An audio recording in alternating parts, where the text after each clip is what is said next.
Hey, yo, what's up? This is Tajai from the Souls of Mischief crew. And right about now, you maxing on Dead End Hip Hop. Let's do it.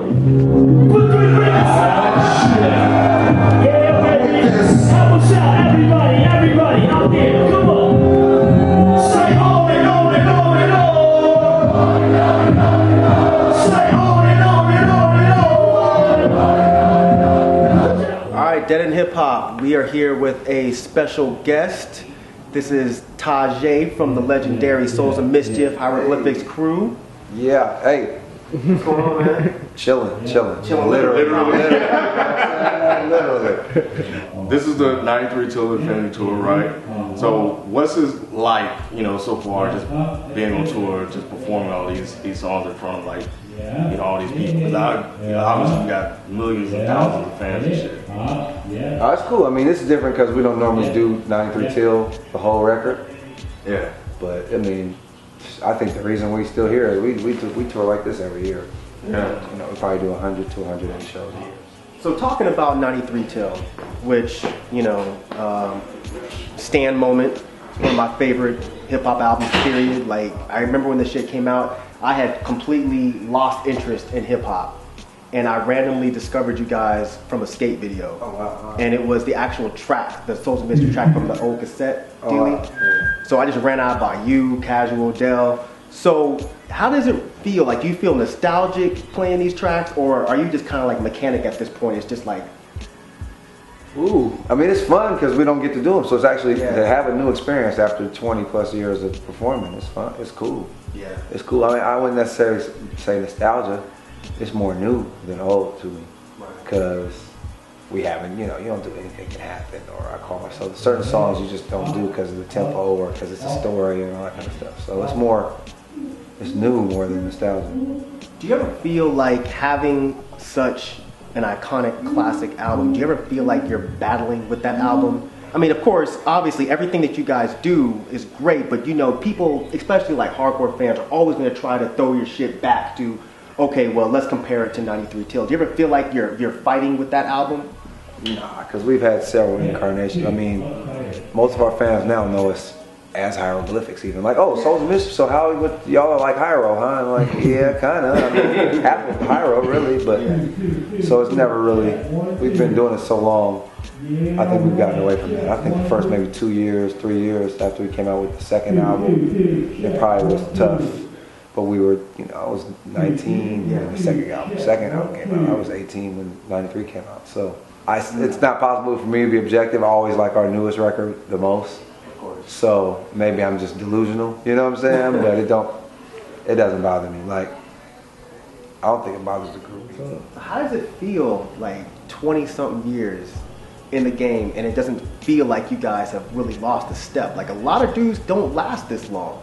Or they start showing a very obvious digression by this point, which I haven't seen with y'all. I mean, how does that feel to be able to say that? Like, we've been in there 20-some years in the game and have not lost nothing yet.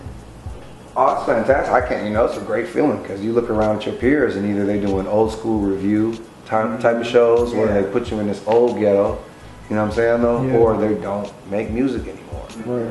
And that, I can't even imagine that, like, especially because it's music. It ain't like my knees or my ACL or something about to go bad. I mean, you know, you do feel older, you know what I'm saying, though, because your fans stay the same age. Like, they don't get, you know, your fans are like 23, like the whole time. Before we were older, I mean, younger than the fans. Like, ooh, she's 23, dog. Ooh, I'm about to, she got her own place. You know what I'm saying? But then, it's a great feeling, but I think it has to do with us not stopping. Like, if you don't stop, I think you fall off when you stop. Look at Too Short. Yeah. Too Short. I mean, his next record is going to be a hit. His last record blew up. The one before that, you know what I'm saying, though? And he hasn't changed up his thing or anything like that. He just gets better and continuous. But I think that, I mean, you have to keep going. Like, you can't trying to come back in this game, because it is a quote-unquote young man's game, just because of the way the marketing and everything is. So trying to come back, if you lose touch, you look out of touch when you come back. Like, man, does he have on iceberg right now? Yeah. That's crazy, you know? Or, you know, like, but if you stay in it, it's cool. I think also, I mean, I'm gonna keep it 100. We ain't made like crazy money to where we'll be out of touch with reality. I mean, we got kids and our kids are taken care of and homes and all that kind of stuff. But like, I could see how making so much money that you just be like, fuck rap music, you know? How have you guys made it for so long without any kind of like public beefs? Like, I can't remember ever seeing any of y'all, like, you didn't have any like the Wu-Tang had their issues. I didn't see like, you didn't have like the Mobb Deep issue. I didn't see like Festo putting you up saying you gay or nothing like that. Like, how did you guys make it so long with no issues? Like, are y'all really just that tight? Well, yeah, we grew up together. Like, we were homies. Like, we would be kicking it if we didn't make music. We would be doing something else together. You know what I'm saying? Though, like, it ain't. We really homies, and we recognize the power in numbers. I mean, we chunk them. Like, we be boxing it. You know what I'm saying? Though, like, not regularly. That's uncalled for. You know, but you gotta like. That's. I'm not calling nobody no sucker, but that's sucker shit, man. That's your homies. If that's your homies. You lightweight don't even go home and talk to your breezy about that. You know what I'm saying? No, like you leave that at the clubhouse. You know what I'm saying? No, like, but let alone get on social media and tear the homies down. Like, these are my kids' godparents, and you know what I'm saying? No, vice versa and shit. Like, you can't do that, man. Like, I mean, yeah. I mean, if we didn't mess with each other, it ain't gonna be no unsung or something where we like, well, this is what happened. You know what I'm saying? No, it'll just be like, yeah, well, we're not making music right now. Because, I mean, we're real homies. Like, you know, A+ wore my hand-me-downs. You know what I'm saying? Like, I wore my other partner's hand-me-downs. You know what I'm saying? No, like, it's not, we real, I'm gonna get misty. Like, these my partners, my real partners. Like, I'll take a bullet for them. I kick it with Hyro every day. Somebody from Hyro every day, you know? Like, every day. I think a lot of these groups are put together too. Right. You know, or they come together out of a mutual love for the music. We played G.I. Joes together and, you know, and hide and seek and roll big wheels and touch football. You know, like our parents know each other. We went to, you know, like I've known A+ since kindergarten. And acting casual. I was in casual and A+ for both of them. I got the picture, you know what I'm saying though? But I mean, we grew up on the same block. You know, like we'll be homies regardless, period. Like it don't got nothing to do with music. We lucky that we all have a mutual interest and are able to feed our families together too. You know, like that, I understand that's exceptional. That's not normal because they're usually, you know, I got homies that's doctors and lawyers, you know what I'm saying, or live elsewhere and all that, but we lucky that we were able to get money together too. It was like you guys were doing all this before rapping. Like you guys had a connection, like a genuine friendship. So like, how did you guys like transition into rap? Because the fact that all of you guys rapping are dope. Like how did that happen? You know, like in the early beginnings when you guys just started to just do it. Like it costs too much to get DJ equipment, and you go to jail for doing graffiti, man. So and breakdancing went out of style. You know what I'm saying? Like really, I mean, you know, not to real b-boys, but you know, we used to break against each other and all that stuff too. Like so. This was the art that was, you could carry it with you, you know what I'm saying though? You could use your brain, and it was, you know, it was current, as far as you could put current events in it. It required literacy, and you know, like it was of the four elements. It was, you know, it was the one that worked for everybody. Who's the first person that started rapping? I don't know, me and A+ started rapping in first grade. I've been rapping since I was 8. We were rapping together for 10 years before we came out. You know what I'm saying? Before we got signed. Me, Casual, A+, Dale. Oh yeah, like 10 years before we got signed. That's the crazy part. Like cats get signed now, 10 months, 10 weeks. You know what I'm saying? No hot single. We were rapping for that long. That's probably why we didn't come out as a kid group too. You know what I'm saying? No, we felt like grown. Like we was the little kids that people, they'd be like, "Oh, you rap?" And then we'd rap, and it'd be like, "Oh, you rap? Oh, okay." You know what I'm saying? No, like we was trying to be Rakim or Kane or something. Like we wasn't trying to be. There weren't no kid groups. Like the first kid groups was like with ABC and Crisscross. And I mean, everybody was a kid group really, because everybody was, you know, Kane was 21 when he came out. You know, like everybody was young. So, but there were no kid groups. When you guys were crafting this album, were you intentionally trying to go for a different sound? Because it's almost like, and this is gonna sound weird, but it's almost like y'all were the tribe of your area. You know what I mean? Like you were completely separate from what was going on at that time. Yeah, oh yeah, we were trying to be different from everybody. I mean, in hindsight, yeah, we were probably a Tribe Called De La Soul of East Oakland, you know what I'm saying though? But we were trying to be different from them too. I mean, you can't listen to De La or Tribe and us and say it's the same thing, but as far as jazz samples and looking, you know, sampling a Bob James or, you know, some of these guys, I don't know nothing about samples, so let me not even act like I know anything about production. All my records are guys with Jerry curls and eyeliner, and, you know, Full Force and Prince and stuff. Like my records are all like, you know, something that, you know, guys who wear linen and Bluetooth. But, you know what I'm saying? No, we listen to, you know what I'm saying? No, like, so we were trying to be different from everybody, which was what everybody like. NWA was trying to be different from everybody too. Yeah. You know what I'm saying? No, it was like, oh, this shit is, what is this? You know what I'm saying? No, but then also you listen to Boys in the Hood and it's PSK Part 2.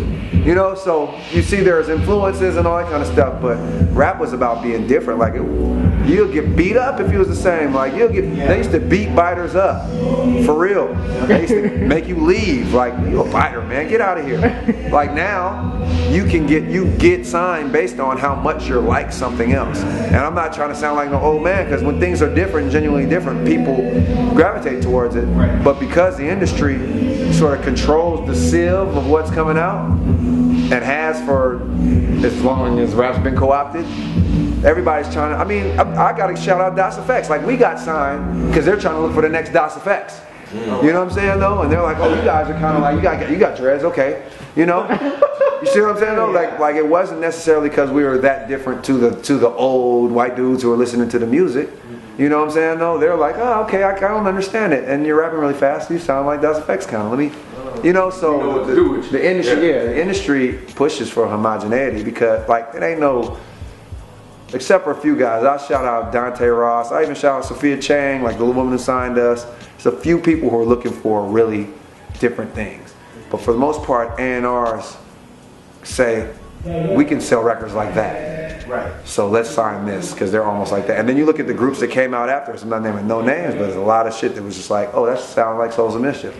Let's sign it and put it out. So I mean, we were trying to be different from everybody. Like I mean, we had to fight too, literally fight for being different. Because we from where it's like, nigga, what's wrong with you? You got, you know, your clothes is hella baggy, dude. You think you know, what's up with you? Oh, you Nubian? Oh, you African, nigga? Fuck you, nigga. You know what I'm saying? No, like for real though, like not like, you feel me? Like it was warfare over trying to be different when we were in high school. Because kids are scared of anything different or that challenges their idea of what reality is. I mean, not even kids, everybody. And I'm not going to say kids, adults actually kill. You know what I'm saying? No, kids just want to see if you a punk or not. You know what I'm saying? No? But, yeah, it definitely was a conscious effort. Okay, well, how you feel about Cali music right now? Oh, it's great, man. I like Wolfgang. I mean, I'm not, you know, I like women, so I'm not going to rape them or, you know what I'm saying? I mean, I'm not going to rap about dismembering them or nothing like that, but I like Tyler, the creator, is creative. You know what I'm saying? No, TDE, they killing it. You know what I'm saying? No, but it's a renaissance going on, man. You look at Ad 2 in Chicago. You look at Clear Soul Forces in Detroit. Oh, okay. You look at Beast Coast, all them dudes. You know what I'm saying? Though it's a renaissance going on right now amongst the young people because they tired of this bullshit, man. And it ain't bad. Like I love trap beats.